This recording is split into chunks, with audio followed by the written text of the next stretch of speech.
स्वागत है सभी भक्तों का, हमारे मायापुर भक्तों का भी स्वागत है। सो अभी विशेष हमारा जो क्लासेस अभी संडे प्रोग्राम में हमारा विशेष कथा हो रहा है। तो लास्ट टाइम हमने डिस्कस कर रहे थे, क्योंकि नरसिंह चतुर्दशी आने वाला है 4 मई को, तो ग्रंथ श्रीमद् भागवतम से हम लोग विशेष section 7th canto Shrimad Bhagavatam से हम लोग पढ़ रहे हैं। बहुत बार जैसे भगवत गीता और श्रीमद् भागवतम में हम सबको संशय रहता है, अंतर पता नहीं होता है। तो श्रीमद् भगवत गीता जो है वो भगवान ने कोई अंतर बता सकता है श्रीमद् भगवत गीता और श्रीमद् भागवतम में? थोड़ा सा पूछेंगे, थोड़ा सा है, वो माइक है, चलो ऐसे बता देते हैं। हाँ, वो जो श्रीमद् भागवतम भगवान की जीवनी है, भगवान ने जो कार्य किया था वो है, और श्रीमद् भगवत गीता भगवान की वाणी है, भगवान की गीत है। हाँ, बहुत अच्छा। और कोई? तो इसने सही बताया कि श्रीमद् भगवत गीता जो है वो अर्जुन के, वो एक्चुअली भगवान ने स्वयं जो है अर्जुन को बताई है, और श्रीमद् भागवतम भगवान के बारे में है। एक्चुअली देखा जाए तो भगवत गीता जो है हम लोग सुनते आते हैं, तो भगवत गीता क्या है, लॉ बुक की तरह है। मतलब भगवान ने उसमें सारे एक संक्षिप्त रूप में सारे कानून दे दिए हैं। और श्रीमद् भागवतम वो एक तरह से केस स्टडी है। आपको उसमें बताया जाएगा कि जो भगवान ने नियम बताए हैं भगवत गीता में वो कहाँ कहाँ लग रहे हैं। तो कभी कभी क्या होता है, क्योंकि भगवत गीता को आप सिर्फ ऐसे नहीं समझ पाते हो, आपको उदाहरण की जरूरत भी होती है। यहाँ तक कि जो हम भगवत गीता कोर्स भी पढ़ाते हैं उसमें भी हम श्रीमद् भागवतम के बहुत उदाहरणों को लेते हैं। तो और जब हम श्रीमद् भागवतम को भी पढ़ते हैं तो भी हम भगवत गीता के श्लोकों को कोट करते हैं। जैसे जब आप देखोगे, कोई आप में से लॉयर है यहाँ पर, लॉ प्रैक्टिस कर रहे हैं, तो क्या होता है उसमें कि आप जब कोई केस स्टडी करते हो, कोई केस को लड़ते हो, तो आप क्या करते हो, आप लॉ को कोट करते हो। यहाँ पर ये दिया गया है, इस सेक्शन में ये दिया गया है। और सिर्फ इतना नहीं करते हो, आप उसके साथ साथ आप दूसरे केस को भी लेते हो। जैसे पुराना ऐसे ही केस हो गया है तो आप उसको रेफरेंस भी देते हो। इसका बहुत वैल्यू होता है कि ऐसा ही कोई केस लड़ा जा चुका है तो उसको जज को भी बहुत फायदा मिल जाता है। जज उस केस को रेफर करके आपके केस को वैसे ही करके दे सकता है फैसला। तो इस तरह से श्रीमद् भागवतम के कुछ पन्नों से हम आज बहुत सुंदर एक्चुअली डिस्कशन है जो हम आज पढ़ेंगे। आप सब मेरे साथ बोलेंगे, ओम नमो भगवते वासुदेवाय, ओम नमो भगवते वासुदेवाय, ओम नमो भगवते वासुदेवाय, नमो विष्णुपदाय कृष्णप्रेष्ठाय भूतले श्रीमते भक्ति वेदांत स्वामिनिति नामिने। नमस्ते सरस्वते देवे गौरवाणी प्रचारिणे निर्विशेषा शून्यवादी पाश्चात्य देशतारिणे। जय श्री कृष्ण चैतन्य प्रभु नित्यानंद श्री अद्वैत गदाधर शिवासदि गौर भक्त वृंद। हरे कृष्णा कृष्ण कृष्ण हरे हरे हरे राम राम राम हरे हरे। सो श्रीमद् भागवतम के स्कंद 7 में ये जो बच्चे थोड़ा सा इनको प्रहलाद बनाइए, इनको प्रहलाद स्कूल में ले जाइए, ज़्यादा छोटा हो गया है। तो जो बच्चे थोड़ा सा उछल कूद कर रहे हों तो थोड़ा सा पीछे रखिए, नहीं तो बहुत डिस्टर्बेंस होगा थोड़ा। तो इनको थोड़ा पीछे ले जा सकते हैं, क्योंकि हम बहुत ही अभी प्रहलाद महाराज का ही हम प्रकरण लेने वाले हैं। कैसे प्रहलाद महाराज, ये प्रश्न जो पूछा जाएगा, युधिष्ठिर महाराज पूछ रहे हैं प्रश्न नारद जी से। युधिष्ठिर महाराज वो उनकी सभा में नारद जी आए हुए हैं। तो आप मेरे साथ पढ़ेंगे ये श्लोक। श्री युधिष्ठिर्वाचा विद्वेषो दैते पुत्रे कथम आसीन महात्मनि ब्रूहि मे भगवन् येना प्रह्लादस्य अच्युता आत्मता। श्री युधिष्ठिर्वाचा विद्वेषो दैते पुत्रे कथम आसीन महात्मनि ब्रूहि मे भगवनेना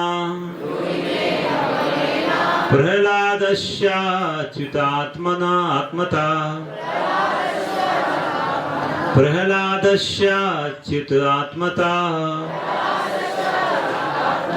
श्री युधिष्ठिर्वाचा विद्वेषो दैते पुत्रे कथम आसीन महात्मनि ब्रूहि मे भगवन् येना प्रह्लादस्याच्युत आत्मता। So, translation and purport by His Divine Grace, Sri Bhaktivedanta Swami Srila Prabhupada की। महाराज युधिष्ठिर ने पूछा, हे नारद मुनि, हिरण्यकश्यप तथा उसके प्रिय पुत्र भक्त प्रहलाद महाराज के बीच ऐसी शत्रुता क्यों थी? भक्त प्रहलाद महाराज भगवान श्री कृष्ण के इतने बड़े भक्त कैसे बने? कृपया यह मुझे बतलाइए। तो मेरे साथ बताइए, दोहराइए। महाराज युधिष्ठिर ने पूछा, हे नारद मुनि, हिरण्यकश्यप तथा उसके प्रिय पुत्र प्रहलाद महाराज के बीच ऐसी शत्रुता क्यों थी? भक्त प्रहलाद महाराज भगवान श्री कृष्ण के इतने बड़े भक्त कैसे बने? कृपया यह मुझे बतलाएं। तो कोई भी शास्त्र अगर आप पढ़ते हो, स्क्रिप्चर्स, तो क्वेश्चन आंसर से भरा हुआ है। आप सब भगवद गीता जो पढ़ते हैं तो पहला प्रश्न पूछा गया था, तो हाथ उठाएंगे किसने पूछा? बता, आप लोग बताएं हाथ उठा के, किसने पूछा पहला प्रश्न? देखता हूँ कितने लोगों को पता है। भगवद गीता का पहला श्लोक किसने प्रश्न पूछा था? हाथ उठाया 2 लोगों ने, 3, 6, 7 हो गए, थोड़ा बढ़ रहा है। भगवद गीता का पहला श्लोक किसने बोला? माता जी, भगवद गीता है कि नहीं? अच्छा, छोड़ दो, भगवद गीता किसके पास है? अरे, किसने भगवद गीता को खोला है अभी तक? अच्छा, खोल भी दिया। किसने किसने पहला श्लोक पढ़ा था? स्मृति में नहीं। तो मैं आपको ऑप्शन देता हूँ, ठीक है? 4 ऑप्शन देता हूँ, ध्यान से सुनिएगा। 4 ऑप्शन, फिर उसके बाद हाथ उठाए, आंसर देना हम 4 में से 1, ठीक है? तो ये प्रश्न पूछा गया है अर्जुन के द्वारा, कृष्ण के द्वारा, धृतराष्ट्र के द्वारा, संजय के द्वारा। तो हाथ उठाएंगे हाँ माता जी। धृतराष्ट्र, धृतराष्ट्र, धृतराष्ट्र वही है। क्यों? ऐसा क्या है? दुष्टता इसलिए? नहीं, अपना कॉमन सेंस लगा। धृतराष्ट्र, अर्जुन। अर्जुन। अरे देखिए, आप लोग का फेल कर दिया माता जी ने। अब अर्जुन की तरफ कितने हैं? कितने लोग माता की तरफ हैं? अर्जुन, धृतराष्ट्र, कितने लोग हैं? अर्जुन की तरफ नहीं है कोई, कृष्णा की तरफ कोई नहीं है। बोले कृष्णा तो प्रश्न पूछ ही नहीं रहे थे, उत्तर दे रहे थे। तो धृतराष्ट्र ने बोला, धृतराष्ट्र वाचा धर्म क्षेत्रे कुरुक्षेत्रे सामवेता विभुत्सवा। तो धृतराष्ट्र ने पूछा था कि मेरे पुत्रों का क्या हुआ। हाँ, प्रश्न यही था क्योंकि उसको डर लग गया था कि धर्म क्षेत्र है कुरुक्षेत्र, कुरुक्षेत्र धर्म क्षेत्र है, वहां पर इनके बेटे कौन है? अधर्मी। तो धर्म क्षेत्र में कोई अगर लड़ने जाता है तो हो सकता है मन भी बदल जाए। दुष्ट लोग हैं तो उनको तो पता है मेरे बेटे कैसे हैं, तो इसलिए। और धर्म क्षेत्र में जब आप कोई कार्य करते हो तो जो जीत होती है धर्म वालों की होती है। तो इससे भी बहुत डर था, इसलिए बोलता है मेरे बेटों का क्या हुआ। तो वैसे ही यहाँ पर एक प्रश्न पूछा जा रहा है और आप सोचिए उसी प्रश्न में पूरी महाभारत भगवत गीता 700 श्लोक बोले गए। आगे फिर उसी का डिस्कशन आगे चलता है। संजय उत्तर देते हैं किस तरह से अर्जुन वो कंफ्यूज हो जाते हैं अपने कर्तव्य के बारे में, तो भगवान कृष्ण कैसे उनको संशय को दूर करते हैं। तो वैसे ही युधिष्ठिर महाराज प्रश्न पूछ रहे हैं कि हिरण्यकश्यप और उनका बेटा कौन? प्रहलाद महाराज, मतलब इन दोनों के बीच में, पुत्र और पिता के बीच में कैसे शत्रुता हो गई? Very interesting question. और फिर ये भी प्रश्न पूछा कि प्रहलाद महाराज इतने बड़े भक्त कैसे बने। तो ये दोनों प्रश्न हैं बहुत सुंदर। और रूपाल इसमें बोलते हैं तात्पर्य में, श्री कृष्ण के समस्त भक्त अच्युत आत्मा कहलाते हैं क्योंकि वे भक्त प्रहलाद महाराज के पद चिन्हों पर चलते हैं। अच्युत का अर्थ है कभी च्युत ना होने वाले भगवान श्री विष्णु, क्योंकि उनका हृदय सदैव अच्युत है। क्योंकि भक्तगण अच्युत से जुड़े होते हैं, अतएव वे अच्युत आत्मा कहलाते हैं। तो रूपाल तात्पर्य बोल रहे हैं भगवान कृष्ण का नाम है अच्युत। तो अच्युत का मतलब होता है कि हम जो भगवान कभी फेल नहीं होते हैं। अगर आपने प्रभु पे कुछ आशा जताया है तो प्रभु फेल नहीं होते हैं। प्रभु ने अगर कोई प्रॉमिस किया है तो कभी फेल नहीं होते हैं। ना प्रॉमिस नहीं तोड़ते हैं कृष्ण, और तोड़ते हैं तो वो भी भक्त के लिए ही तोड़ते हैं, भक्तों को बचाने के लिए तोड़ते हैं। जैसे आप बोल सकते हो भगवान तो अस्त्र नहीं उठाना था उनको महाभारत में, फिर भी अस्त्र उठा लिया क्योंकि उनको अपने भक्त की रक्षा करनी थी। तो भगवान का एक गुण है भक्त वत्सल। तो भगवान अपने भक्तों के लिए अपनी मान की भी मर्यादा को भी तोड़ देते हैं, क्योंकि भगवान अगर अच्युत कहलाते हैं तो भक्तों के लिए तो कहलाते हैं, और भक्त के लिए अगर ऐसा मौका आ रहा है ठीक है छोड़ देते हैं। तो इसीलिए ये प्रश्न बहुत इंपॉर्टेंट है, एक पिता और पुत्र के बीच में कैसा ऐसा एनमिटी हो गई, शत्रुता हो गई। और हिरण्यकश्यप असुर था और उसके घर में ये कैसे ये प्रहलाद जैसा पुत्र कैसे आ गया। तो बहुत इससे अच्छा क्वेश्चन है। तो इसी पे आज का हमारा डिस्कशन स्टार्ट होता है। और इस अध्याय का नाम एक्चुअली पूरा अध्याय का नाम है असुर राज हिरण्यकश्यप। मतलब आपको आज ये सुनने को मिलेगा, मतलब कभी कभी होता है कि व्यक्ति वो जानता होता है लेकिन फॉलो नहीं करता है, विपरीत कार्य करता है। तो ये असुर राज हमारे हिरण्यकश्यप जी, इनको पता है शास्त्र। आज इनसे हम सुनेंगे भगवत गीता का प्रवचन, भगवत गीता बताएंगे आज आपको हिरण्यकश्यप। बिल्कुल मतलब उसमें कोई हेर फेर नहीं है। आज अगर जैसे कभी कभी होता है एक व्यक्ति है, उसका फेथ बहुत, उसको बातें पता है लेकिन उसको विश्वास नहीं है। तो हिरण्यकश्यप उसको सब पता है आत्मा का ज्ञान, लेकिन फिर भी असुर है, फिर भी वो पालन नहीं करता है। कभी कभी एक व्यक्ति जिसका विश्वास नहीं है वो किसी ऐसे व्यक्ति को बोल देता है जिसको विश्वास है, वो उसकी बात मान के फॉलो कर लेगा, लेकिन ये है वैसे ही का वैसा रह गया। तो ऐसे ही है हिरण्यकश्यप का।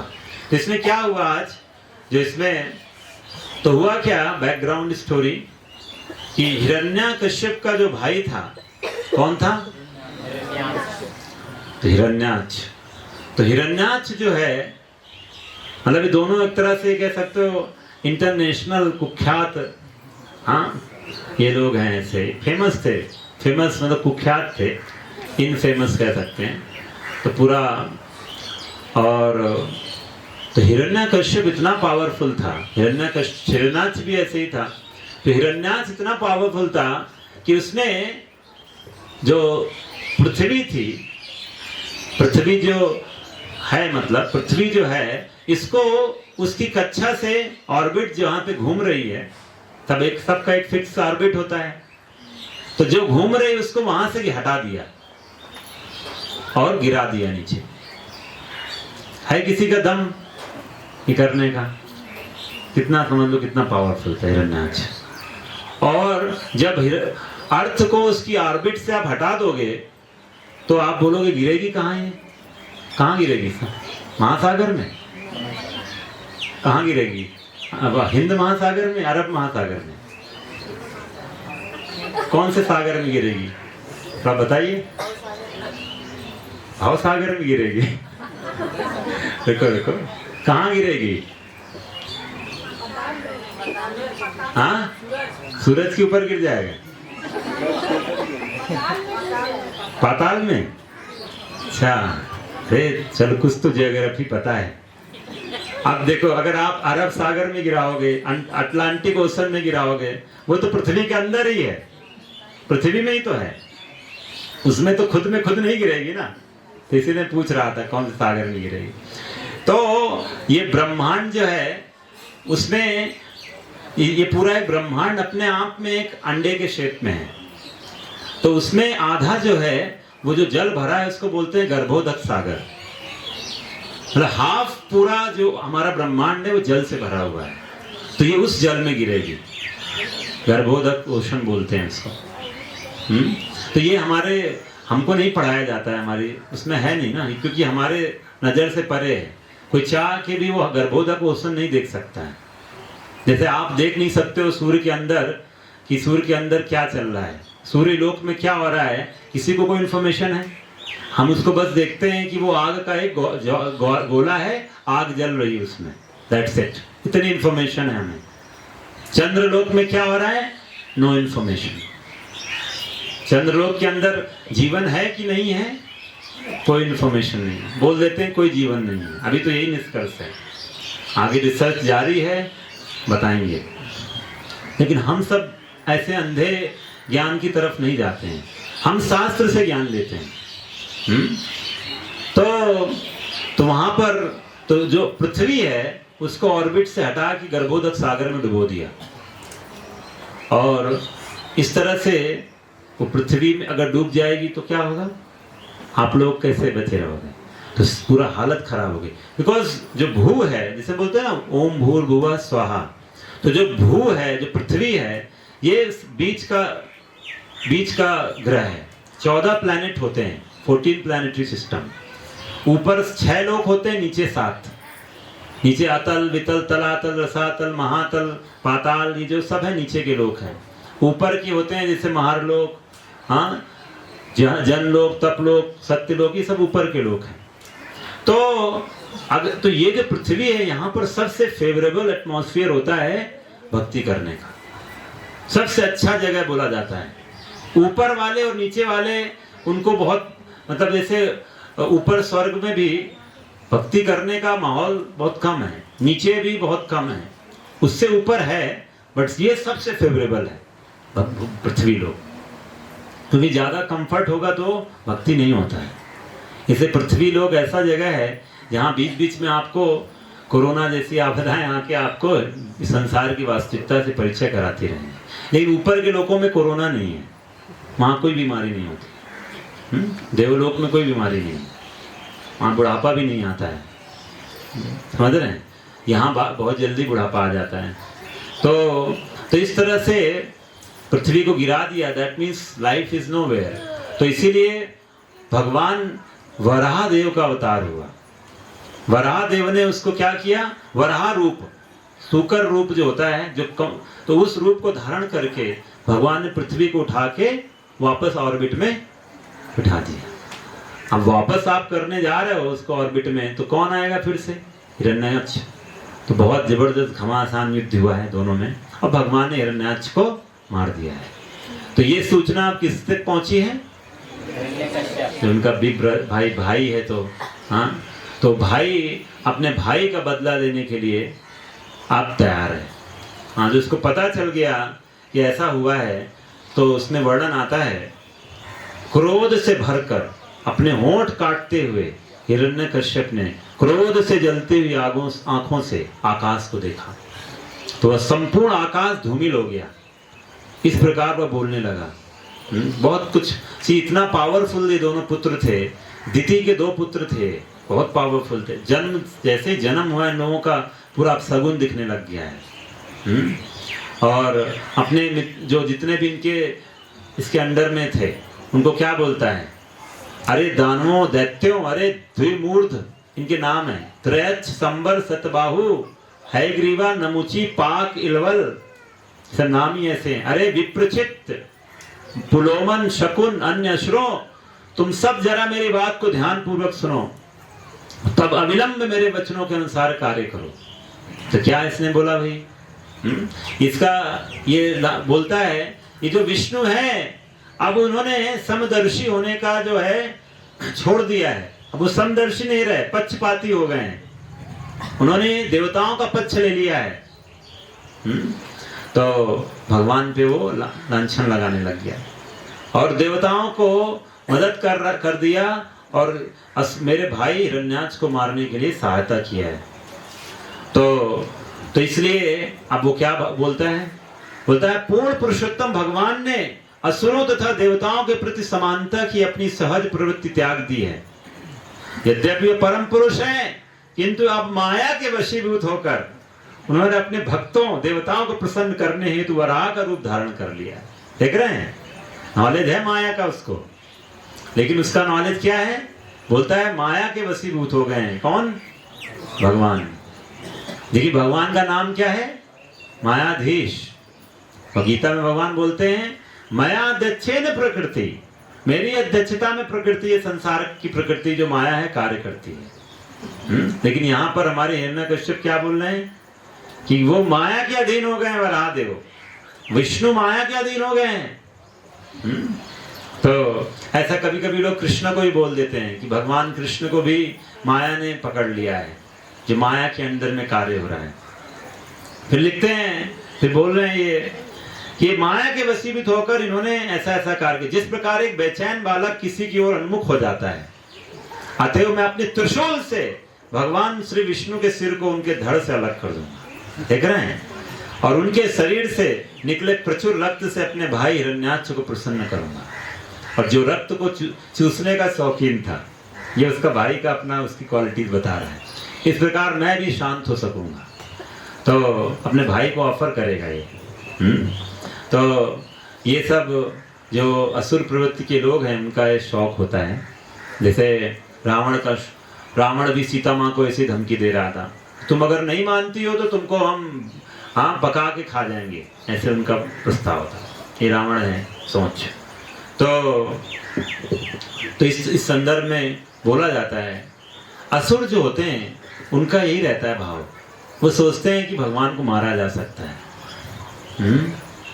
और ये जो विचार है, और देखा जाए आज के जो हमारी फिलॉसफीज आती है, ऐसा नहीं है कि सिर्फ अस्त्र से मारा जाता है। आप अगर कोई सिद्धांत लाते हो, उस सिद्धांत से भी तो मारने की बात होती है।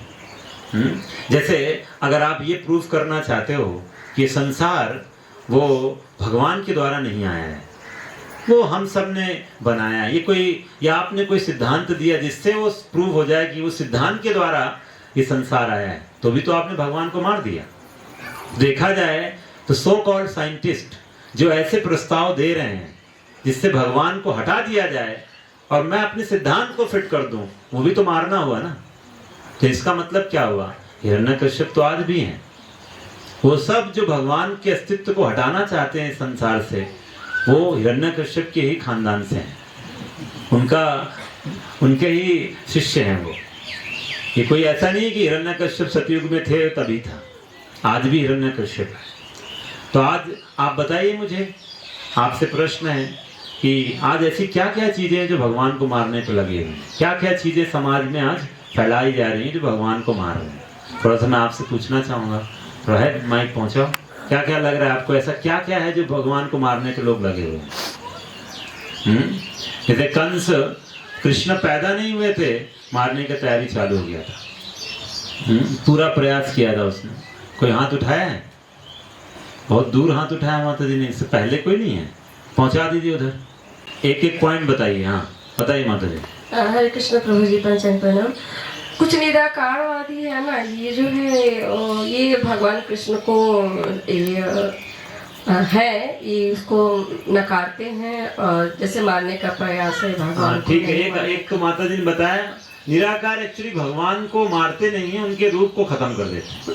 हाँ, वो परम सत्य को तो मानते हैं पर बोलते हैं परम सत्य का कोई रूप नहीं है। अच्छा, आप सबका रूप है, अपना रूप शीशे में जाके रोज निहारते हो, तो परम सत्य का रूप नहीं है। आप और हम सब भगवान के सांचे में तो ढाले गए ना, तो आपका रूप कहाँ से आया? हाँ, आपका रूप हो सकता है, परम सत्य का रूप नहीं है। वाह भाई वाह, बड़ा ही तो लॉजिक फिट नहीं होता है। कभी देखा आपने किसी की संतान पैदा हो और रूप ही ना हो? ऐसा कभी देखा? यहाँ तक कि जो गर्भ में बच्चा होता है उसका भी रूप विकसित होने लग जाता है। ये तो लॉजिक फिट नहीं। तो ये एक तरीका होता है रूप को खत्म करने का। बट और भी क्या सिद्धांत है, मैं सुनना चाहूंगा। कोई है और बता दीजिए, यहीं से बोल दीजिए। डर। डर क्या? डर एक मूवी आई थी। अच्छा, डर। हाँ, साउथ इंडियन मूवी। उसमें भगवान कृष्ण को रुकिए थोड़ा सा बस ये बता दें। हाँ आप रुकिए। हाँ, भगवान को भगवान के रूप में नहीं दिखाया, उसको एक साइंटिस्ट के रूप में दिखाया गया था। भगवान को साइंटिस्ट के रूप में दिखाया गया था। भगवान को मतलब भगवान माना था कि नहीं? नहीं, देखो भगवान तो साइंटिस्ट, जो जिस संसार में आप देख रहे हो गुण, वो भगवान में सब है। ठीक है ना? ऐसा कोई भी चीज आप देखते हो, भगवान साइंटिस्ट भी हैं, भगवान एक पेंटर भी है, बेस्ट पेंटिंग, सब क्या जबरदस्त पेंटिंग है, हम उसकी नकल नहीं कर पाते हैं। कृष्ण के अंदर वो सारे गुण हैं। He is the best dancer. हाँ, भगवान पूरा हाँ सुंदर नृत्य करते हैं। भगवान सब, उनके अंदर सारी कलाएं हैं। ठीक है ना? 64 कलाएं बोली जाती हैं। तो इस तरह से वो प्रस्तुत किया अगर कृष्ण को एज ए साइंटिस्ट, तो देयर इज नो प्रॉब्लम। ठीक है? हाँ आप बताइए। बिग बैंग थ्योरी जो साइंटिस्ट ने दिया है यूनिवर्स फॉर्मेशन का, कि पूरा जो ब्रह्मांड का निर्माण हुआ है वो बिग बैंग थ्योरी से हुआ है, तो ये तुमने भगवान को मारना ही हुआ। क्योंकि शास्त्रों के अनुसार ये पूरा यूनिवर्स है, सो मतलब ब्रह्मांड है, सो तो ये बहुत अच्छा पॉइंट बताया आपने। बिग बैंग थ्योरी जो है, हाँ, जो हम ये संसार अचानक विस्फोट से आ गया। हाँ, तो बिग बैंग भी कहते हैं, बिग बैंग भी हुआ पीछे। बिग बैंग भी हुआ तो बिग बैंग भी तो किसी ने किया होगा ना। कोई विस्फोट होता है तो कोई करता है ना विस्फोट। हाँ, वैसे तो विस्फोट नहीं हो जाता है, तो वो करने वाला कौन है? हाँ, और चलो मान लिया विस्फोट हुआ, तो विस्फोट होने से कभी आपने देखा है कि उत्पत्ति होती हो? अगर कहीं पर बम विस्फोट होता है तो उत्पत्ति होता है क्या? विध्वंस होता है। और उत्पत्ति भी ऐसे हुआ, कितना जबरदस्त सिस्टम सेटअप हो गया। सूरज रोज पूरब से निकल रहा है, आपके शरीर में इतनी जटिलता है, एक एक कोशिका को आज तक हम समझ नहीं पाए, एक एटम को भी आज तक समझ नहीं पाए, उसको भी आज विभाजन होता जा रहा है। अभी तक ये नहीं पता चला साइंटिफिक डोमेन को कि सबसे छोटा पार्टिकल कौन सा है। आज तक रिसर्च कंटिन्यू है, हर बार एक नया छोटा पार्टिकल आ जाता है। तो ये चल रहा है प्रोसेस। तो छोटी से छोटी चीज को हम नहीं समझ पा रहे हैं संसार में, उसमें भी बहुत जटिलता है, और बड़े से बड़े ब्रह्मांड में तो अपने आप जटिलता है ही। ये हमारा बिग बैंग है। हरे कृष्णा। हरे कृष्णा। प्रभु जी, आज का जो शिक्षा का दौर चल रहा है उसमें पूर्ण रूप से भगवान को मार दिया गया है, क्योंकि पहले जैसे आध्यात्मिक शास्त्रों का अध्ययन किया जाता था, अभी हम लोग सिर्फ नौकरी के लिए पढ़ते हैं। हर रूप से आध्यात्मिक ज्ञान को स्कूलों से हटा दिया गया है, तो ये सबसे बड़ा कारण है। हमारी शिक्षा से हटा दिया गया भगवान को। आज अगर बच्चा गलती से भगवत गीता लेके चला गया स्कूल में, हाँ, कुछ अगर बोल दिया एक दो श्लोक तो बड़ा प्रॉब्लम हो जाएगा। अगर वो कहीं गलती से तिलक लगा के चला गया तो पता लगा उसका स्कूल में एंट्री नहीं होगा, भले स्कूल का नाम सेंट से क्यों ना चल रहा, कोई एंट्री नहीं मिलेगा। अभी कुछ कहीं पर तो आया था कि कंठी माला बच्चे का उतरवा दिया। तो आप देख रहे हैं ये सब सुनियोजित प्लानिंग है आपके जीवन से भगवान को खत्म करने का। और आप बोलोगे आपका बच्चा क्या जबरदस्त स्कूल में पढ़ता है, टॉप क्लास है, ये तो रांची टॉप स्कूल है रांची का। तो हाँ, आप खुद हाथ जोड़कर डोनेशन देके नीचे से सब कुछ व्यवस्था करके आपने उसको एडमिशन दिलाने में पूरी मेहनत करते हैं, लेकिन आप क्या आउटपुट पाते हो? अरे अच्छे ग्रेड्स आ जाएंगे, that is not the result of education. हाँ, एजुकेशन का मतलब होता है कि बच्चे के अंदर चरित्र है। कोई कितना ज्यादा पढ़ाई किया है वो उसका कैसे पता चलता है, कितना चरित्र है उसके अंदर, संस्कार कैसे है। लेकिन आजकल क्या है, हाँ, सिर्फ मार्क्स पर हो गया है। मेरा बेटा तो बहुत ए ग्रेड है भाई, पर जबरदस्त लेकर आया है 99.99। हाँ, ये बहुत बड़ी प्रॉब्लम है। तो ये अच्छा पॉइंट बताया आपने। और माता जी क्या प्रश्न आपका है? हरे कृष्णा। बोलिए।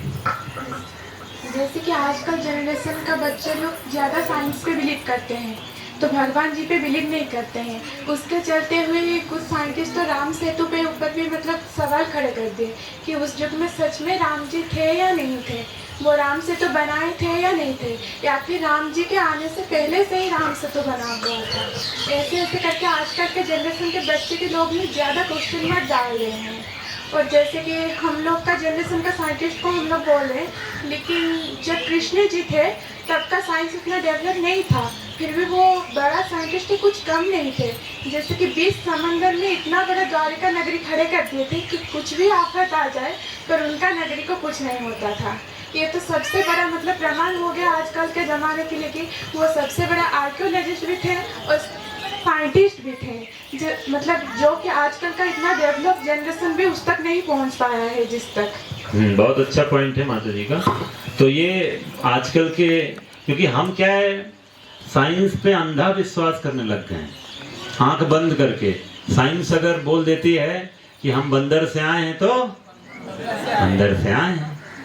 डार्विन बाबा ने बोला, हाँ, प्रवचन में कि हम सब बंदर से आए हैं, तो हम सब कहते हैं यस बाबा, आप जो बोलते हैं सत्य बोलते हैं, स्वीकार कर लेते हैं आंख बंद करके। और जाके बच्चा आएगा, आपको, आप जैसे ना भी सुने हो, बच्चा आके स्कूल से बोलेगा, मम्मी आपको पता है आप कहाँ से आई हो? बेटा वो तो नहीं पता है। तो मम्मी, डार्विन ने बोला कि हम सब बंदर से आए। अरे वाह बेटा, ये तो मुझे ज्ञान नहीं पता था। अच्छा, तुमको स्कूल का पैसा दे दे के हमने बहुत अच्छा ज्ञान सीखा है, कम से कम तुम बताया तो मुझे, नहीं तो मैं तो अज्ञानता में मर जाती कि मेरे पिता कौन है, बंदर से, हमारे पूर्वज कौन है, बंदर है। तो यही हमारी स्थिति है। और पता है, डार्विन जो है वो थ्योरी फेल हो गई, उसके बाद न्यू डार्विन थ्योरी आई। क्योंकि डार्विन जिस सिद्धांत पे बात किया था वो कि भाई हम बंदर से हैं, उसका लॉजिक क्या था कि जो सिर है बंदर का, उस जो है वो सबसे नीचे है। तो उसने जो कंकाल सिर मिला था उसका एक नाम भी दिया है, वो सब पूरा रिसर्च है, हमारा एक प्रेजेंटेशन है, इसमें हम लोग ये डिस्कशन करते हैं। तो और फिर उसके नीचे क्या हुआ, गलती से एक और मनुष्य का सिर मिल गया, तो फिर प्रूफ हो गया कि बंदर से पहले भी कौन थे, मनुष्य थे। तो ऐसे करते करते बहुत चेंजेस हुए, डार्विन की थ्योरी में बड़ा चेंज हो रहा है। तो अगर भाई हम बंदर से आए हैं तो अभी बंदर से इंसान क्यों नहीं पैदा हो रहे हैं? देखा आपने आसपास पड़ोस में, तो बंदर से इंसान पैदा हो गया, वो वही उसी समय क्यों हुए थे? डार्विन जब वो लिख रहा है अपनी बुक में तो यही लिख रहा है, ये मेरा बरसों का रिसर्च है और मेरी खुद की मेंटल स्पेकुलेशन है जो मैं लिख रहा हूं, लेकिन हम बच्चों को, जब छोटे बच्चों को पढ़ाते हैं तो उसको फैक्ट की तरह पढ़ाते हैं। छोटा बच्चा वो डिस्क्रिमिनेट थोड़ी कर सकता है, उसको तो लगता है ये तो बिल्कुल टीचर, हम स्कूल में इतना फीस दे के पढ़ा रहे हैं तो टीचर जरूर कोई सत्य बात ही बता रहा होगा, और उसको पढ़ाया जाता है ऐसे, तो बच्चा उसको फैक्ट मान जाता है कि हम सब बंदर से हैं। थ्योरी ऑफ सिलेक्शन, जो सर्वाइवल ऑफ द फिटेस्ट, ऐसे करके सब पढ़ा के, हाँ कि ऊंट था नीचे, ऊंट नहीं जिराफ था, वो नीचे घास तो नहीं मिला, तो ऐसे कर करके पेड़ का ऊपर का घास, ऊपर का पेड़ में उसकी गर्दन ऊंची हो गई। हाँ, भालू था, नीचे तो कुछ खाने को मिला नहीं, तो बाद में व्हेल मछली बन गया वो। आज भालू से व्हेल मछली नहीं बन रहे, उसी समय बने थे। तो ऐसे करके बहुत स्पेकुलेशन, आपको मतलब ये हंसी आएगा सुन के वो थ्योरी, अगर आप वास्तव में सही दृष्टि से उसको देख रहे हो तो इस तरह से आपने कुछ ये सिद्धांत बताए हैं जो प्रूफ करते हैं कि आज भी प्रयास किया जा रहा है लोगों के द्वारा भगवान को खत्म करने का। और रही बात, जैसा माता जी ने बोला science, Bhagavad Gita is a science. आप अगर भगवत गीता को सही से समझेंगे तो आप इसको वेरीफाई कर सकते हैं, कैसे भगवान जो बोल रहे हैं भगवत गीता में, सिद्धांतों को आप वेरीफाई कर सकते हैं। और ये साइंस है, भगवान जिस तरह से गीता में बोल रहे हैं, बहुत अच्छे उन्होंने, हम जब गीता का कोर्स, माता जी थोड़ा सा हरे कृष्णा, तो जब हम भगवत गीता पढ़ाते हैं, कोर्स करते हैं, तो उसमें हम ये सिद्धांतों को बताते हैं कि कैसे ये डिस्कशन जो हमने सेकंड चैप्टर है भगवत गीता का कोर्स का, उसमें कॉन्सेप्ट ऑफ इन्फिनिटी के बारे में बताते हैं, कैसे भगवान कृष्णा वो परम अनंत है, जो अनंत का लॉजिक है वो कृष्णा पे कैसे लग रहा है। इन्फिनिटी विद इन इन्फिनिटी, जैसे भगवान कृष्ण वो अनंत हैं और अनंत से अनंत कृष्णा निकलते हैं तो भी क्या बचता है, अनंत। तो ये लॉजिक हम कृष्णा पे लॉजिक देखते हैं, कैसे भगवान वो जो यशोदा माँ के सामने अपनी मुंह खोलते हैं तो कैसे उनके मुंह के अंदर अनंत ब्रह्मांड समाये हुए हैं। तो मुंह के अंदर कृष्णा मुंह खोल रहे हैं यशोदा माँ के सामने, लेकिन उनके अंदर कौन है, कृष्णा। तो कृष्णा के अंदर कृष्णा, तो इन्फिनिटी विद इन इन्फिनिटी। हाँ, जैसे आप infinity minus infinity is equal to क्या होता है, शून्य। क्या होता है, इन्फिनिटी से इन्फिनिटी घटाया तो क्या बचेगा, शून्य बचेगा, इन्फिनिटी ही आएगा। Infinity plus infinity is equal to infinity, infinity minus infinity is equal to infinity. ये जो लॉजिक है, तो जो अनंत पे सिद्धांत लगता है, वो जो फाइनाइट मैथमेटिक्स है, वो दोनों अलग अलग है, वो सिद्धांत नहीं लगता है। इसे भगवान को समझने के लिए हमें वो वाला लॉजिक चाहिए होता है।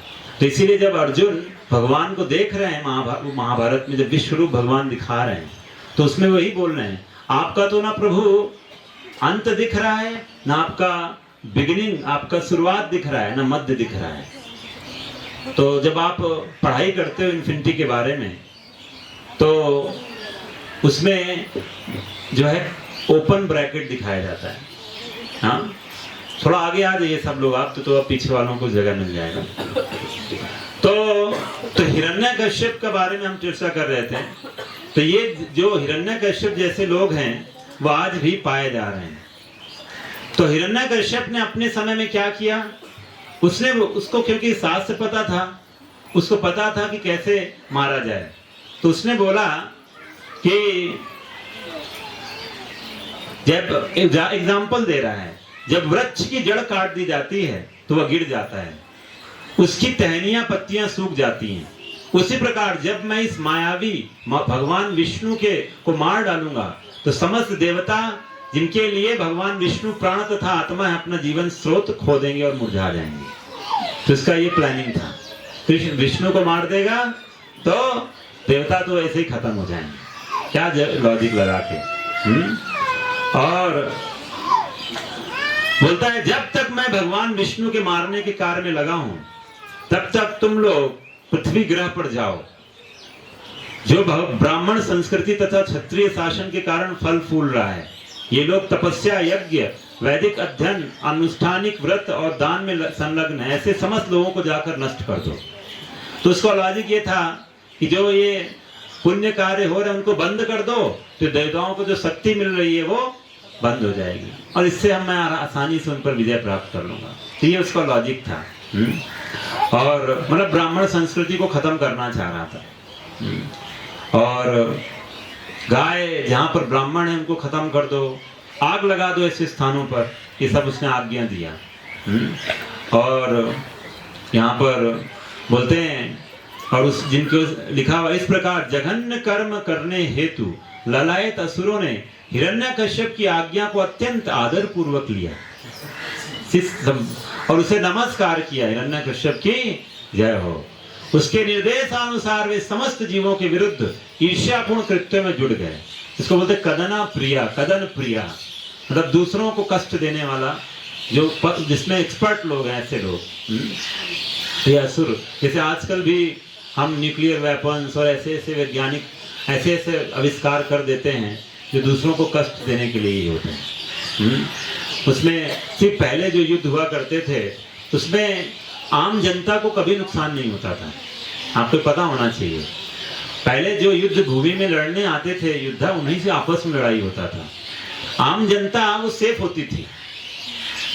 आम जनता को ये फर्क नहीं पड़ता था, उनको था कि ये राजा बनेगा तो भी वो मेरे ऊपर शासन करेगा, राज्य चलाएगा, तो उनको कोई बाधा नहीं आती थी। लेकिन अभी क्या हो रहा है, कोई वेपन डाल दिया, मास किलिंग हो गया, तो पूरा जनता को भी नुकसान हो रहा है। कोई मिसाइल फेंक दिया, अब मिसाइल थोड़ी देख रही है कि भाई कहाँ जाके गिरूंगी मैं, हाँ उसको थोड़ी पता है जो युद्ध करने वाले ही मारेंगे, तो किसी को भी मार देगा वो। तो इस तरह का पहले सिस्टम होता था। तो ये सब ऑर्डर दे दिया और अब एक काम और बाकी था। इसने तो ये काम कर दिया, उसके फॉलोअर से करना भी आरंभ कर दिए, लेकिन अब एक काम और बाकी था। हिरण्याक्ष के जो फैमिली थी, उसके जो मतलब हिरण्याक्ष की फैमिली मतलब उसके जो बेटे थे और जो पत्नियां थी वो सब दुखी थी। और उसकी जो माँ थी, मतलब वो तो इसकी भी माँ है, दोनों दिति जो थी, दिति एक्चुअली दो कश्यप की दो पत्नियां थी, दिति और अदिति। तो दिति के सारे दैत्य हुए और अदिति के सारे देवता। तो देखा जाए कश्यप न्यूट्रल रहते थे, लेकिन ये दोनों आपस में इस पक्ष में भारी हो जाता था तो वो जाते थे, बोले अब आप ही देखिए मेरे पुत्रों का क्या हुआ। वो जब उधर भारी हो जाता था तो बोलता मेरे पुत्रों का क्या हुआ, ऐसे चलता था। बट इनके लिए तो दोनों पुत्र थे इनके। तो ये दिति के पास और उनके जो भतीजे हैं उनके पास जाके उनको सांत्वना देता है। अब इसका प्रवचन चालू हुआ है। अब हिरण्यकश्यप का प्रवचन आप सुनेंगे तो आप दंग रह जाएंगे, क्या बोलने वाला है। कहता है श्री हिरण्यकश्यप उवाचा अम्बाम्ब हे वधू पुत्रा वीरम माहरथा सोचितुम रिपुरैभिमुखे श्लाघ्या शूरानाम वधईप्सितः। बोलता हे माता, हे वधू, हे भतीजों, तुम लोगों को महान वीर की मृत्यु हेतु शोक नहीं करना चाहिए, क्योंकि अपने शत्रु के समक्ष वीर की मृत्यु अत्यंत यशस्वी वांछनीय होती है। अब शुरू करता है, कहता है हे माता, किसी भोजनालय या प्याऊ में अनेक यात्री पास पास आते हैं, किंतु जल पीने के पश्चात वे अपने अपने गंतव्यों को चले जाते हैं। इसी प्रकार जीव भी किसी परिवार में आकर मिलते हैं और इसके पश्चात अपने अपने कर्मों के अनुसार वे अपने अपने गंतव्यों को चले जाते हैं। कितना जबरदस्त फिलॉसफी बताया है। ये सच है, जैसे अभी बोल रहा है, इसको आप ये मत सोचिए हिरण्यकश्यप बोल रहा है, ये समझिए सत्य वचन है। उसको नॉलेज है आत्म तत्व का। वो बोल रहा है कि हम सब एक परिवार में आते हैं। एक परिवार में आप कैसे आते हो, जैसे हम सब तो अपने अपने कर्मों के हिसाब से हम सब का अपना अपना कुछ कर्मों का लेखा जोखा होता है, जिसकी वजह से हम सब एक साथ एक परिवार में आते हैं और एक दूसरे के कर्मों को एग्जॉस्ट करके फिर से चले जाते हैं। इसकी तुलना ऐसे भी की जाती है जैसे जब आप ट्रेन में जर्नी करते हो तो आप किसी कंपार्टमेंट में बैठे हुए हो और होता क्या है, आप धीरे धीरे देखते हो एक एक यात्री आता है आपके साथ बैठ जाता है, कुछ समय सफर करता है, फिर देखते हैं धीरे धीरे जैसे जैसे उनका गंतव्य आता है उतरते जाते हैं, आप अकेले हो जाते हो या आप उतर जाते हो। तो वैसे ही परिवार है। तो हम सब एक दूसरे के कर्मों को एग्जॉस्ट करने आते हैं। कभी कभी आपने देखा होगा, बच्चा है, जन्म लिया है, लेकिन जन्म लेते ही बच्चा वो हॉस्पिटल में एडमिट हो गया। तो आपको क्या लगता है, वह बच्चा वो जन्म क्यों लिया है? वो बच्चा आपका जो बैंक बैलेंस है उसको खत्म करने के लिए आया है। ऐसे बहुत स्टोरीज हैं। हाँ, वो बच्चा हो सकता है पिछले जन्म में आपने अच्छा खासा चोरी कुछ किया होगा और उसी का चोरी किया हो। बच्चा जन्म लिया है पैदा होते ही आपका तिजोरी खाली करने के लिए। तो कितना बढ़िया तरीके से निकालेगा आपका पैसा, और आप बड़े प्रेम से निकालोगे। मतलब आप बोलोगे मैं अपने बच्चे के लिए पूरा कुछ दे सकता हूँ, और वो आपका दुश्मन है एक्चुअली पिछले जन्म में, और आप इस जन्म में कैसे कह रहे, प्रेम से दे रहे हो। ये है तरीका, कर्मों का लेखा जोखा ऐसे निपटता है। आप हंसते हंसते कुर्बान कर दोगे अपना सब कुछ। तो ये होता है। तो हम सब ऐसे अपने अपने कर्मों के हिसाब से एक फैमिली का पार्ट बनते हैं। यही बता रहे हैं हिरण्यकश्यप जी। बोला हम सब आए थे, चले गए। आगे बोलता है कि आगे ये बड़ा सुंदर बात बोल रहा है।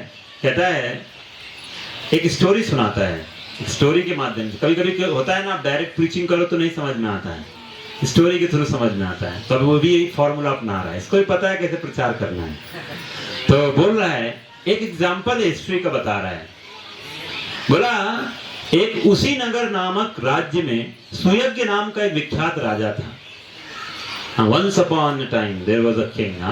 क्या बोल रहा है, जब यह राजा युद्ध में शत्रुओं द्वारा मार डाला गया तो उसके संबंधी मृत शरीर को घेर कर बैठ गए और मित्र की मृत्यु पर शोक प्रकट करने लगे। दे स्टार्टेड क्राइंग, और बहुत शोक हो रहा है, रो रही हैं, पत्नियां हैं, रानियां बोलती, हे नाथ आपके मारे जाने से हम सभी भी मारी जा चुकी हैं। इस तरह से बहुत रोना हो रहा है, आंसू गिर रहे हैं, और सब पति के चरणों पर सब पड़ी हुई हैं, केस बिखर गए हैं, और मतलब इतना ज्यादा जो विलाप हो रहा है। तो और बोल रही हैं सब आगे कि हे राजन, हे वीर, आप अत्यंत कृतज्ञ पति थे, हम आप सबके अत्यंत निष्ठावान मित्र थे, आपके बिना हम कैसे रह सकेंगे, आप भी जहां जा रहे हैं हमें भी लेके जाइए। ऐसे करके वो सब चिल्ला रही हैं। और जब ये स्थिति हो गई है, अब हो क्या रहा है, ऐसा विलाप करते करते, जैसे अभी संध्या का समय हो रहा है, विलाप करते करते शाम होने वाली है, सूर्यास्त होने वाला है। तो ज्यादातर ये सिस्टम एटिकेट होता है कि आप सूर्यास्त से पहले शव को आग लगा दो, लेकिन वो इतना ज्यादा विलाप में है कि वो उसको रखना चाहती है अपने साथ। तो वो क्या समझ रही हैं, अज्ञानतावश, कि ये मृत शरीर ही मेरे पति है एक्चुअली, और शरीर को अगर रखा जाएगा तो पति उनके साथ रहेंगे, उनको ऐसा लग रहा है। और तो ऐसी धारणा को बताते हैं शास्त्रों में। ये गाय तथा गधों की सोच है। अगर इसको क्यों गाय का बोला गया, कभी कभी आपने देखा होगा, ये एग्जाम्पल दिया जा रहा है इसमें, कि गाय कभी कभी आपने देखा होगा, अगर उसका बछड़ा कभी कभी मर जाता है तो वो दूध देना बंद कर देती है। तो क्या करते हैं, उसके बछड़े को सामने रख देते हैं, तो मृत बछड़े को चाटती रहती है और दूध देती रहती है, उसको लगता है बच्चा जीवित है। तो ये सोच, ये अज्ञानता की सोच है, उसको लग रहा है कि जीवित है। तो ऐसे ही ये इसमें प्रभुपाद एक एग्जाम्पल भी दे रहे हैं। एक गुरुजी थे, उनके शिष्य, गुरुजी तो गुजर गए, तो शिष्य क्या किए, वो ये सोच रहे हैं कि गुरुजी समाधि में है, तो गुरुजी को रखा रहा, और बोले हमारे गुरुजी समाधि में, निकल उठाएंगे जल्दी। और उनको तो पता नहीं था समाधि के सिम्टम क्या होते हैं, तो गुरुजी को रखे हुए आश्रम में। जब तक गुरुजी से शरीर से बदबू नहीं आने लगा, तब फिर उन्होंने बाद में प्रोसेस किया। तो वैसे ही जो हिरण्यकश्यप, ये जो एग्जाम्पल आ रहा है रानियों का, ये भी ऐसे ही जैसे आज हो रहा है, वैसे उस समय भी यही चल रहा था। ये हर समय होता है संसार में। तो जब रानियां बहुत ज्यादा रो रही हैं, तो उनका जोर जोर का विलाप यमलोक तक में सुनाई पड़ रहा था। अतः एक बालक का रूप धारण कर लिया किसने? यमराज ने। और वो इन संबंधियों के निकट आए क्या उपदेश देने के लिए। एक्चुअली ये ड्यूटी बन जाती है कभी कभी। होता क्या है, अगर कोई जैसे मान लीजिए कोई व्यक्ति है, उसके शरीर को, अपने शरीर से उसको बहुत आसक्ति, हम सब, आप सोचिए ना, थोड़ा सा सोचिए, गौर करिए, हम सब अपने शरीर से कितना आसक्त हैं। थोड़ा सा भी अगर शरीर में पिन चुभ जाता है कितना दर्द होता है कि नहीं होता है। और ये शरीर सोचिए मृत्यु के समय आपसे पूरी तरह से छीन लिया जाएगा, आपको इस शरीर से अलग कर दिया जाएगा। आप ये शरीर तो है नहीं, आप आत्मा हैं जो शरीर के अंदर रह रहे हैं। आपको इससे अलग किया जाएगा तो बहुत पेन होता है। सोचिए अभी आपको आपकी उंगली आपसे अलग की जाए तो कितना दर्द होगा। हाँ, सोचिए आपका शरीर आपसे अलग कर दिया जाएगा। तो इसीलिए बोला जाता है कई हजार बिच्छू एक साथ काटे ऐसा दर्द होता है। एक साथ एक बिच्छू कटवाने का किसी को है, आए टेस्ट करना है। कई हजार बिच्छू एक साथ काटे, ये पेन बताया जाता है मृत्यु के समय। तो इसीलिए जो मानव जीवन मिला है वो मिला है कि before you die you prepare yourself. इस तरह से अपने आप को तैयार करना चाहिए कि मृत्यु से समय आप अपने आप को शरीर से अलग कर लो, ना कि आपसे जबरदस्ती शरीर छीना जाए। मतलब आप अपने आप को, जैसे कभी कभी देखा होगा जो सांप होता है वो अपना शरीर बदल देता है, शरीर ऊपर का बॉडी पूरा नहीं, ऊपर का सिर्फ स्किन अलग करके हट जाता है। कभी कभी पेड़ होता है अपना पूरा ऊपर का स्किन हटा देता है। तो वैसे ही आत्मा हम सबको, हमारी जो मनुष्य जीवन है इसलिए मिला है कि हम अपने आप को प्रिपेयर करें कि मृत्यु आने से पहले हम मृत्यु को छोड़ दें। मतलब हम अपने शरीर को ही छोड़ दें तो आपको मृत्यु कैसे टच कर पाएगी। और यही हुआ था, परीक्षित महाराज ने मृत्यु आने से पहले अपने आप को शरीर से अलग कर लिया। और तक्षक तो आके बस अंतिम संस्कार किया था, तक्षक कुछ नहीं कर पाया। तो ये थे परीक्षित महाराज, उन्होंने अपने आप को पहले ही शरीर से अलग करके चले गए। जैसे भीष्मदेव अपने आप को अपने शरीर से अलग करके भगवान के धाम चले गए। ये जो एग्जाम्पल्स हैं ये परफेक्शन है एक मनुष्य का जीवन का। तो यही यहाँ पर तो हो क्या रहा है, वो बहुत ज्यादा अपने बॉडी से अटैच है। तो होता क्या, अगर आपने शरीर को जलाया नहीं तो वो क्या है, दूसरी योनि में जाएगा नहीं, तो वो प्रेत योनि में रह जाता है। एक्चुअली घोस्ट योनि जो बोलते हैं वो, क्योंकि उसमें आपको शरीर नहीं है, आपका फिजिकल बॉडी नहीं रहता है, आपका स्थूल शरीर नहीं रहता है जो दिखता है, हम जो देख पाते हैं। तो सिर्फ मन बुद्धि अहंकार का जो सूक्ष्म शरीर है वो आत्मा को कैरी करता है। उस शरीर को ये बोला जाता है घोस्ट फॉर्म। तो उसके अंदर मन तो होता है, मन में सारे पुराने जन्मों का संस्कार होता है, लेकिन वो खुद से उसके पास सेंसेस नहीं होती हैं, जीभ नहीं होता है, कान नहीं होता है ताकि वो कुछ टेस्ट कर सके। इच्छाएं तो बहुत होती हैं लेकिन इच्छाओं को पूरा करने के लिए शरीर नहीं। तो इसकी वजह से वो क्या करते हैं ऐसे लोग, वो ऐसे जो फिजिकल, जो मेंटली सिक हैं लोग या जो दूषित वातावरण में रहते हैं, ऐसे लोगों को पकड़ लेते हैं, कभी कभी उनको हॉन्ट करने लग जाते हैं और फिर उनके द्वारा अपना काम करवाते हैं। इसलिए कभी कभी बोलता है इसको भूत पकड़ लिया, इसको पकड़ लिया, तो ऐसा होता है। तो ये राजा जो था वो अपने शरीर से इतना आसक्त था, तो इसको भी बचाने के लिए यमराज बालक के रूप में आए। और बालक के रूप में क्यों आए ऐसा बोला जाता है, because he can easily enter. हाँ, वो आसानी से वो राज्य में प्रवेश कर सकता है, कोई रोकेगा नहीं, बालक को कोई रोकता नहीं, कहीं भी जा सकता है। तो बालक के रूप में आके अब वो बालक के रूप में वो बोलेंगे कुछ।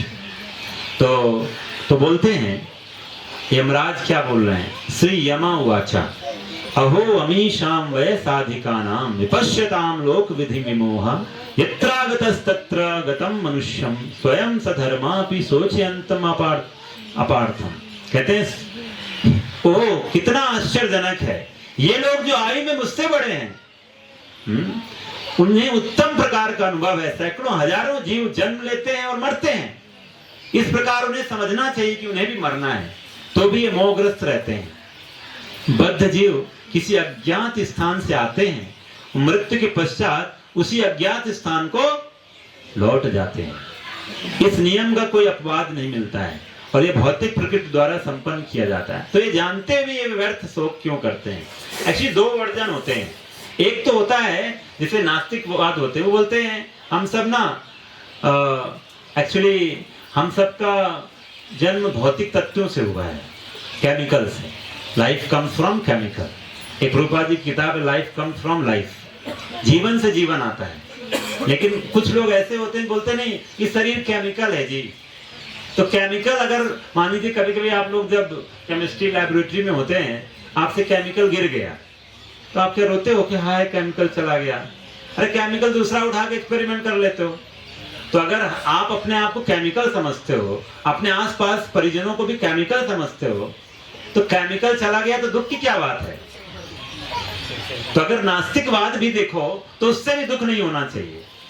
लेकिन हमारा वो सिद्धांत नहीं है। गीता का सिद्धांत ये नहीं कहता है। गीता का सिद्धांत कहता है कि शरीर जो है वो आत्मा के द्वारा चलाया जाता है। तो ये है हमारा लॉजिक। तो दोनों ही तरीके से देखा जाए तो शोक करने की बात नहीं है, वो ये बताया जा रहा है। तो फिर आगे बोलते हैं कि एग्जाम्पल दिया जाता है इसमें, कह रहे हैं कि और बोलते हैं बालक स्त्रियों को संबोधित कर रहे हैं कि कभी कभी मनुष्य अपना धन सड़क पर खो देता है और जहां पर भी सभी उसे देख सकते हैं, फिर भी वह धन भाग्यवश सुरक्षित पड़ा रहता है। और इसे कोई नहीं देख पाता। ऐसा किसी के साथ हुआ है क्या? मान लीजिए आपका कुछ गिर गया रोड पे और किसी की नजर नहीं पड़ी और जाके आप फिर से वापस देखे पड़ा है। तो कभी हो जाता होगा आजकल तो लेकिन फिर दूसरा एग्जाम्पल देते हैं कि तो उसे वापस मिल जाता है। सड़क पर खोई हुई चीज उसको वापस मिल जाती है। कभी कभी आप देखो, आप किसी ऑटो में आपने मोबाइल फोन फोड़ दिया, ऑटो वाला आपको कांटेक्ट कर लेता है, मिल जाता है, ईमानदार लोग हैं। तो कभी कभी ऐसे खोई हुई चीज आपको वापस मिल जाती, किसी की नजर नहीं गई। लेकिन कभी कभी अत्यंत सुरक्षित आपकी तिजोरी में रखा हुआ है, वो आपसे छिन जाता है। तो इसलिए बोला यदि श्री भगवान किसी की रक्षा करते हैं तो उसका कोई रक्षक ना होते हुए भी तथा जंगल में रहते हुए वह जीवित रहता है। और जबकि घर पर संबंधी अन्य व्यक्तियों से रक्षित होने पर भी मनुष्य कभी कभी मर जाता है, कोई उनकी रक्षा नहीं कर पाता है। तो ये एग्जाम्पल समझा रहे हैं। जैसे प्रहलाद महाराज की बात बोली गई, मतलब प्रहलाद महाराज घर पर माता पिता के संरक्षण में है, लेकिन वही माता पिता उनको मारने पे लगे हुए हैं। और कभी कभी आप देखिए बहुत उत्तम दवा है, उत्तम वैद्य है आपके पास, लेकिन फिर भी इंसान को बचा नहीं पाते। तो इसीलिए इसका क्या मतलब हुआ? तो इसलिए हम सबको पूर्ण पुरुषोत्तम भगवान की इच्छा पर निर्भर रहना चाहिए। हमारा एकमात्र कर्तव्य होना चाहिए कि हम भगवान का आश्रय लें और उनके संरक्षण की याचना करें, वरना इस संसार में कोई भी हमको प्रोटेक्शन नहीं करना दे सकता है। तो भगवान अगर किसी को मारना चाहें तो कोई बचा नहीं सकता है, और बचाना चाहें तो कोई मार नहीं सकता है। प्रहलाद महाराज के साथ यही होगा, हम आगे देखेंगे हिरण्यकश्यप कैसे कैसे मारने का प्रयास किया था। और इस तरह से जब सुंदर वचन सुना तो और एक बात जो बहुत अच्छी बोली, लास्ट पॉइंट है, बोलते हैं कि हे शोक करने वाले, तुम सारे के सारे अल्पज्ञ हो। बच्चा बोल रहा है, तुम जिस सुयज्ञ नाम के व्यक्ति को के हेतु शोक कर रहे हो वो तुम्हारे समक्ष अब भी लेटा हुआ है, वो कहीं नहीं गया। तो फिर तुम्हारे शोक का क्या कारण है? पहले वह तुम्हारी बातें सुनता था और उत्तर देता था, लेकिन तुम लोग अब उसे ना पाकर शोक कर रहे हो। यह विरोधाभासी आचरण है, क्योंकि तुमने वास्तव में उस व्यक्ति को शरीर के अंदर कभी नहीं देखा था जो तुम्हें सुनता था, उत्तर देता था। तुम्हें शोक करने की आवश्यकता नहीं, क्योंकि तुम जिस शरीर की हमेशा देखते आए हो वह तुम्हारे सामने पड़ा हुआ है। ये लॉजिक बहुत अच्छा होता है समझना। मतलब हम जीवन भर किससे संबंध बनाते हैं बताइए? शरीर से बनाते हैं। मृत्यु के समय रोते किसके लिए? शरीर के लिए रोते, तो फिर शरीर तो पड़ा हुआ है ना, आत्मा के लिए रोते हैं। मृत्यु के समय आत्मा के लिए रोते हैं, जीवन भर शरीर से संबंध बनाते हैं। वाह भाई वाह, यही है हमारा हिपोक्रेसी, दोगलापन। यही से बोलते हैं ज्ञानता। अगर आप जीवन भर जिससे आप जो बोल रहा था वो तो पड़ा हुआ है ना अभी भी, तो फिर मरते समय उस व्यक्ति के लिए क्यों रो रहे हो जो अभी है ही नहीं। तो इसलिए आत्मा के तत्व को जानना चाहिए, तो आपको शोक नहीं होगा, बिकॉज आत्मा है जो उसके अंदर थी जिससे आप वास्तव में रिश्ता बना रहे थे। इसलिए आत्मा कभी मरती नहीं है, शरीर सिर्फ एक कपड़ा है जो छोड़ दिया और चला गया है। तो इसलिए हमें को समझदार होना चाहिए। We should not so hypocrisy in this way कि रो रहे हैं मृत्यु के समय। वो जो था जिसकी वजह से वो शरीर चल रहा था वो इम्पोर्टेंट है, ना कि body. Body is not important. तो इसलिए ये जब जैसे ही बोला इन्होंने तो इन सब की बुद्धि थोड़ा सा खुली और उन्होंने उनका जो मन था वो शांत हो गया और इस तरह से ये जो है ये इनका जो दुख था वो दूर हो जाता है। बहुत बार आप देखोगे जो ये सिद्धांत हैं, अगर हम बहुत बार लोग बोलते हैं, घरों में बोलते भी हैं कि अगर कोई हमारे परिजन गुजर जाते हैं तो उनके लिए भगवत गीता का पाठ करना चाहिए। तो ये भारतीय संस्कृति है, लेकिन मेरा ये पॉइंट है सिर्फ गुजर जाने के समय क्यों, जब जीवित है उस समय भगवत गीता क्यों नहीं पढ़ा? तो अगर वो मृत्यु के समय इतना इंपॉर्टेंट है, आप सोचिए वो नॉलेज भगवत गीता का जब आप मृत्यु के समय पढ़ते हो तो भी उस आत्मा को, उसको दिवंगत आत्मा को फायदा होता है, क्योंकि ये जो शब्द है ये भगवान की प्रसन्नता के लिए किया जाता है। जब आप ये ट्रांसेंडेंटल वर्ड्स हैं जो उस आत्मा तक भी पहुंच जाते हैं। ये कोई नॉर्मल लेटर्स नहीं है। जब आप भगवान का नाम लेते हो, हरे कृष्णा कृष्णा कृष्णा हरे हरे, हरे रामा राम राम हरे, तो ये बहुत आपको लग रहा होगा कि आप बहुत धीरे बोल रहे हो, तो भगवान के पास कहाँ से पहुंच रहा हो, भगवान के धाम में कैसे जाएंगे? धीरे बोलने से जैसे मान लीजिए आप मोबाइल फोन में बोलते हो, आप धीरे बोलते हो, लेकिन फिर भी बहुत दूर जाकर कोई व्यक्ति उसको बात को सुन सकता है। तो आपको क्या लगता है ये जो ट्रांसेंडेंटल वर्ड्स हैं, दिव्य ध्वनि है, ये स्पिरिचुअल साउंड है, इसके लिए स्पिरिचुअल मीडियम चाहिए। ये आपका मीडियम की बात नहीं होती है। जैसे अगर आप हृदय में भी भगवान से प्रार्थना करते हो, भगवान तक प्रार्थना पहुंच जाती है, तो वो अपना एक अलग मीडियम है।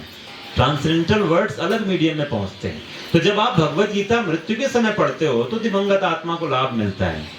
तो आप जीवित रह के भी पढ़ लो, तो वो व्यक्ति जो मृत्यु के समय जो कष्ट पाया है उसको कष्ट कभी नहीं आएगा। हाँ, वो जीवन जब जी रहा होगा तब भी आनंद में होगा और मृत्यु के समय भी वो अपने आनंद शाश्वत में जीवन को प्राप्त करेगा। तो इसलिए we should deliberate on this point. हमारा मानव जीवन को वेस्ट नहीं करना चाहिए।